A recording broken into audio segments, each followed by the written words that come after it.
Good morning from Panhandle Outdoors with Winston Chester. Panhandle Outdoors, your source for fishing, hunting, and information for folks who enjoy the great outdoors. Now sit back, relax. It's Panhandle Outdoors. Good morning, folks. Welcome to Panhandle Outdoors. I'm Winston Chester. Glad you're on this Monday morning. What a way to start the week. All kind of outdoor information, and I got some special guests here. You're going to enjoy them. But first, let's get our weather brought to us by Haney Technical Center at the corner of Baldwin and Highway 77. Believe it or not, it's going to hit the 70s. A high day of 71, low of 60, and our water temperature is going up 1 degree from 58 to 59. But that's not a big variable right there.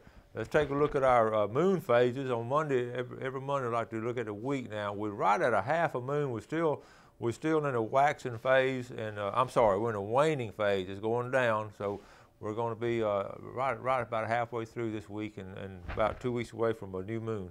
The tide chart brought to us by Kent Forest Lawn Funeral Home and Cemetery. We're looking at a low tide at 4:21 this morning and a high tide at 4:28, and you have about a 1.2 foot range. Our wind will be coming out of south at about 7, and we'll get our river readings tomorrow and take a look at that. But let's go ahead and take our break, and we'll be right back with our guest.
Hi, welcome back, and welcome to our special guest.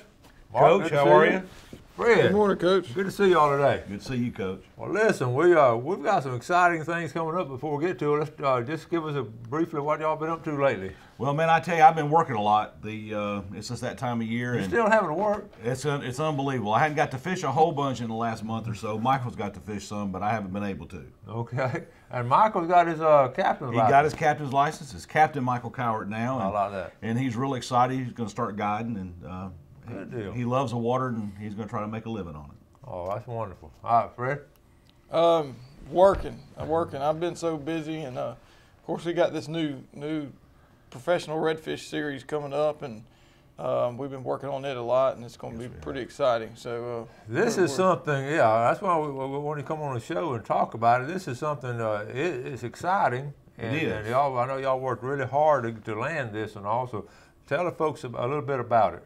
Well, you know that in Northwest Florida, it used to be that there would be enough professional series come through that you had a place if you wanted to go fish a serious redfish tournament, even if you're just a father-son like Michael and I were, or like just any of these guys that want to go fish. There's just not anything to go do. Of course, there is a club that's out of Pensacola, but there was no professional series. Right. So last fall, The opportunity came about. Fred, we started talking, and the next thing you know, the Emerald Coast Professional Redfish Series was founded. It's up and it's operating. The first tournament's coming February 20th. It's at St. Andrews Marina.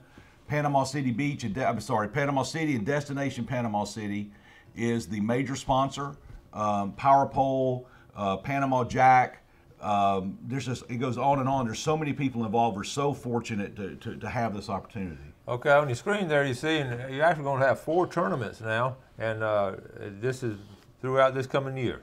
It is. There's a February 20th event, June 25th, September 24th, and then the championship is November 5th. And Power Pole is sponsoring the championship, the Team of the Year prize money, Fred, and it's $5,000 for the Team of the Year. Yeah, that's really exciting. And you have to fish at least 2 of the tournaments to fish the championship, but then you have to, the Team of the Year money is based on points. So obviously, you want to fish all 3 to try to get your aggregate points up to be able to win that money. But now it's a professional tournament, but this is open to anybody. Absolutely. And we want to compete at a professional level, and just show people the sport of redfish and how it works, how it functions, the measurements, and all this stuff. And I did a show this summer for another show, and it was strictly on tournament fishing, and people just don't know what it takes to measure a fish, hold it, and release it if it's too big, too small, and they don't understand how it works. So we're trying to teach people how to tournament redfish as well. So we can get anybody can enter these. Yes, oh, absolutely, okay, so absolutely. And for the first time ever, you're going to have a professional series that has a boater division and a kayak division fish the same day. The kayaks will weigh in right before the anglers the boaters weigh in. It creates a little bit more excitement. Most events like this, the kayakers are a second thought. Here, the kayakers are fishing for their own money. The entry fees for the kayaks are affordable. You can go to it's www.ecprs.com, and it's on the screen there. And so you have a kayak division, you have a boaters division. The kayak division, for example, based on 25 kayak field, first place is $500, and they'll also win a Power Pole micro anchor, which is a great value. All right, then we'll go to the boat prizes. Okay. All right, now the boater division, this is based on a 30-boat field. First place is $3,000, and it pays down all the way to 5th place, and that's $250. And the first place winner also wins a Power Pole. So that's it's a great opportunity for, like Fred said, for just friends that we all have that want to do this. It gives them a place to do it, a little bit more familiar place to go. They're not having to travel 100, 150 miles to go do it. They're not having to spend the money on gas for the vehicle, lodging, food away from home. They're able to do it here. And because it's spread around the quarter, it's spread around the year, it's not like you're fishing the same day in the same water. It's 4 complete different times a year. And you're fishing home field. Well, it is. And that helps us too. It does. Panama City offers, and the surrounding waters, some of the best fishing in the entire country. So typically, a typical weekend, you'd register like on a Friday, and tell us how it would work. We'll have a captain's meeting on Friday night. Okay. Explain to everybody, how we measure the fish. Of course, we don't do it different than anything else. But we'll have a checkout. We'll go through the checkout time. Then it'll be safe flight, and you have to be back by 3 o'clock. Depending on how many boats, we'll have a staggered flight coming back in to give fair time. And then it's going to be a big deal. The city's going to put on some stuff. We got some sponsors that are going to have some events down there and booths and so forth. So you'll see them and.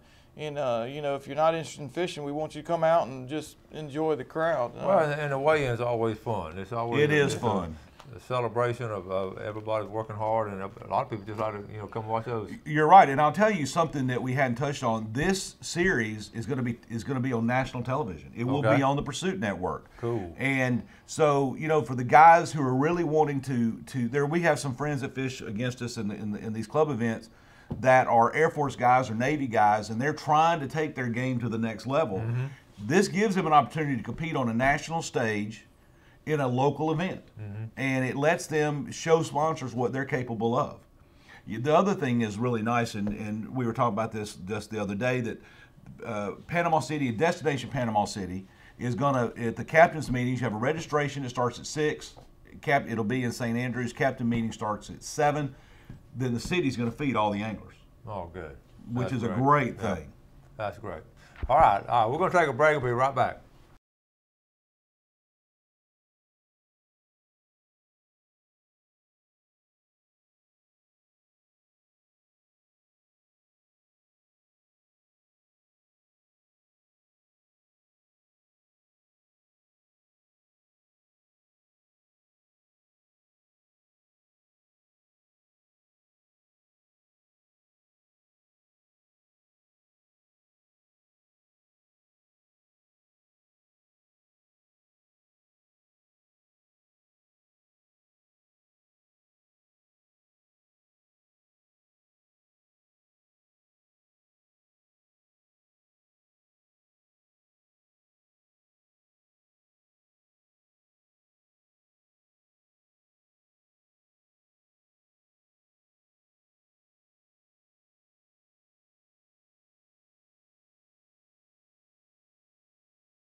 Hi, welcome back. Here with Fred Myers and Mark Calvert with new Redfish professional series coming out. It's really exciting, and what a great opportunity for so many people here locally to get involved in something like this and see that it really is a great opportunity. I can guarantee you I'll have some of my students be jumping on this. That's great. I promise you.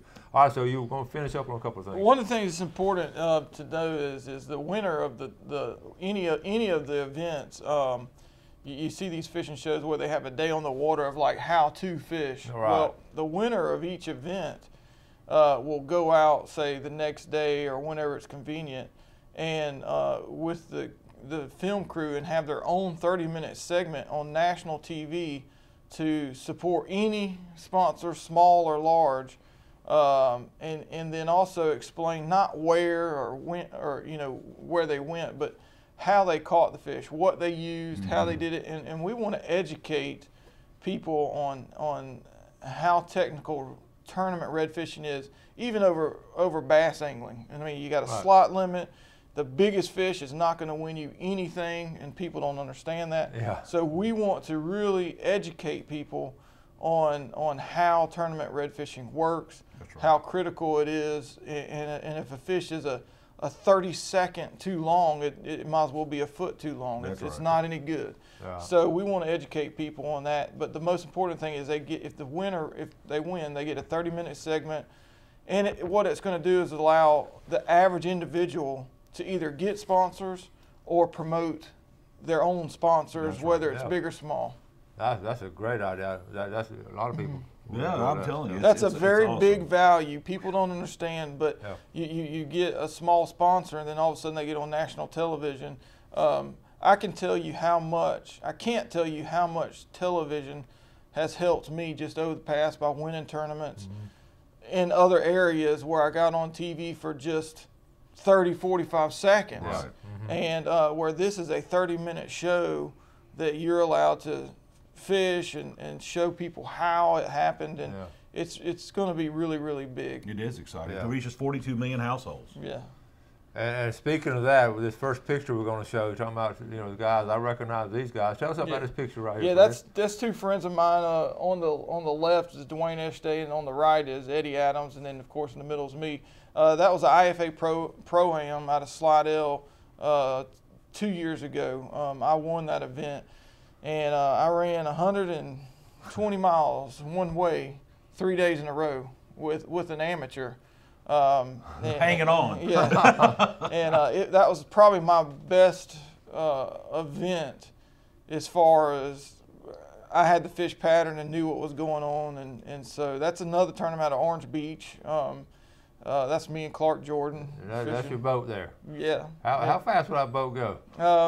That's a little different boat. I sold that one, but I've got another one similar to it. I've got a Lake and Bay, and I can run 70, 75 tournament loaded. Woo! That's fast.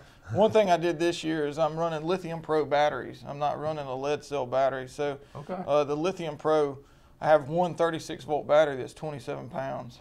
So that makes a difference. It recharges off the system in the boat. Yeah, it'll recharge off the system in the boat. No kidding. It's really, really. That is cool. So Lithium Pros. So he got faster this time, I'm telling you. Yeah. And the greatest when I fish in events that Fred's in, the one thing I see is Fred's rooster tail as he's leaving. Yeah, that's Fred. There he goes. Yeah. Okay, Mark, tell us about this one. It's the tournament Michael and I won in Pensacola this year. It was a great tournament. We had a blast. I'm so blessed to be able to fish with Michael.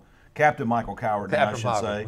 And it was a great event. We had a wonderful day and got some information that really helped us that day. And that's another thing that people need to realize. When you fish in these events, even though you're fishing against competitors, everybody's willing to help each other. Mm-hmm. Everybody wants everybody to be successful and do well. Yeah. It's not a dog-eat-dog thing, I promise.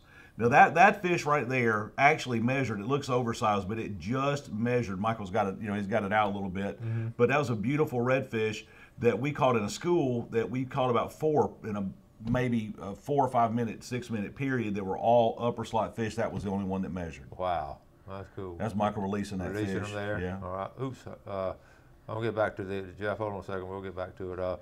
One of the things. Let's see. Yeah, this is it right here. We're going to. All right, tell us about this. That one big fish in Pensacola. It actually in Navarre earlier in the year. That was a beautiful fish. That was another school of redfish coming by.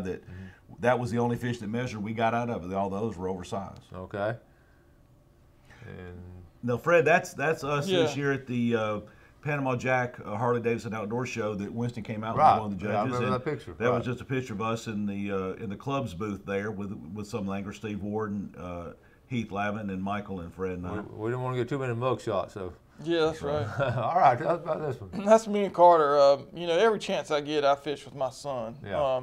And on the club events, and he'll fish with me some this year. But he loves it more than I do. So I've got to kind of. It's in the blood, huh? Yes, sir. It is. Okay. That was the day after I won the Pro-Am. Came home and Carter had just woken up and brought that trophy in. I said, "Look at this. What's that say on there?" And he says, "I think it says first place." And then he says, "Well, how much money did you win?" Well, that's the right question. That's the question. It's been around Mom, right? Yeah. Okay. February 20th. We'll remember that date right there. That's right. Okay. And also we got some. I've got some deer pictures here. We're going to jump from redfish into deer. Tell us about this one. Yeah, that's my son Carter. Of course, you can see his big old smile. We hunt on a place where we pass a lot of deer. Mm-hmm. That's a 175-pound 12-point that my 7-year-old shot. Woo. At 193 yards with a crazy. 243. That's a good shot. I was not able to take him. I want to thank my good friend Drew Benton. He's fishing the Bass Masters Elite Series this year. And me and Drew talk tournament strategy all the time, even though we're in two different types of fishing. But Drew checked him out of school, and I'm going to get him in trouble. We had that deer on camera 3 afternoons in a row, and then there he is with the deer. But the deer scored about 120 inches, and me and Carter sat there and passed so many deer and so many deer. And Carter says, "Is that one a shooter? Is that one a shooter? Is that one a shooter?" That's great. Last year he didn't shoot a buck because we passed on a lot of deer. And anyway, I can't thank Drew enough. Of course, we all hunt together, so he's hunting our stand, and I just could not go. I was doing a power pole show in Destin, And long story short, it just it made Carter. One thing that Drew said, we were on the phone when I was on the phone with him when he shot, and Drew says, "Man, I don't know who's more nervous, me or him." So it just shows you how much fun it is to take a kid hunting, take a kid fishing, and see their success. And yeah, but when Carter saw it, he said, "That's a shooter, huh?" Yeah, he knew right away that was a shooter. Carter for his age really really knows about the outdoors, and I'm very, very proud of him. And then of course my little girl 2 days ago, I trained them up to be winners. She won the half-a-mile run race 2 days ago. So and don't play tic-tac-toe against Elizabeth. yeah, that's right. Well, both of y'all done a great job raising the kids up in the outdoors. That's really good. That's exactly right. We're going to take a final break and come back. We're going to talk about some redfish strategy, how you can catch that big redfish. All right, we'll be right back.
All right, welcome back. Well, first let's do our times. Our fishing game forecast is brought to us by Mark Coward of Counts Real Estate right here. Check out this new logo that Jeff has really set up. Good job, Jeff. Thank you for doing this. We're going from 5:57 to 7:57 this morning, and this evening 6:20 to 8:20. And real quick, we got to add these names because y'all will be calling for me, okay? The Turner family, Ralph Turner. Let's see, this is Jordan Turner. We got, and Ralph, Helen Turner, and Lucretia Turner, okay?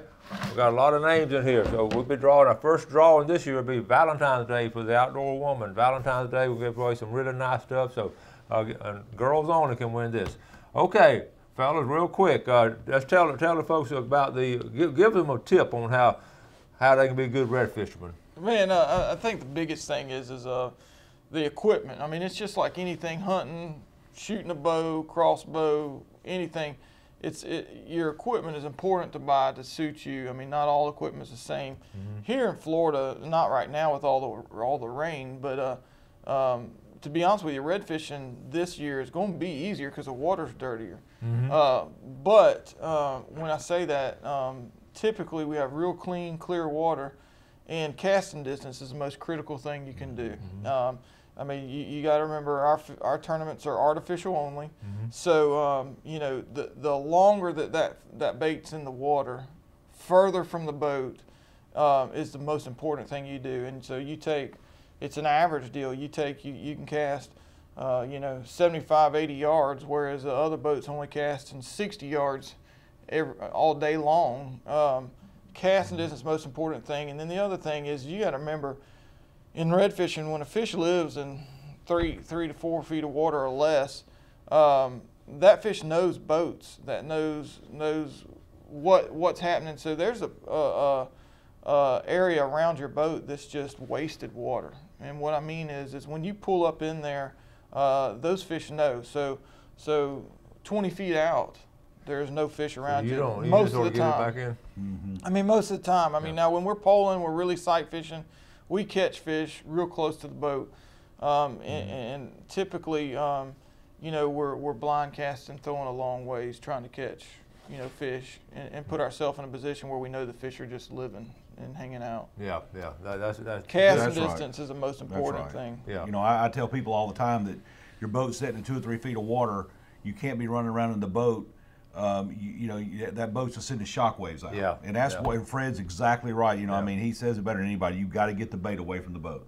Do you, and what is your tackle, your line and all, about what pound test and what kind of line? I'm using a 10-pound braid, which is, you know, I use several different lines, Power Pro, but the main thing is the size of the line, 10-pound braid. You know, that's 2-pound test line typically, and depending on what kind of braid sometimes I'll go down to 8. I fish South Florida, and we went down to 8, which is fine. I mean, you're fishing a flat. There's nothing out there really that's going to cut that fish off. But people, you know, I can't tell you the difference between 15-pound braid and 10-pound braid. Huge. Casting distance is huge. Huge.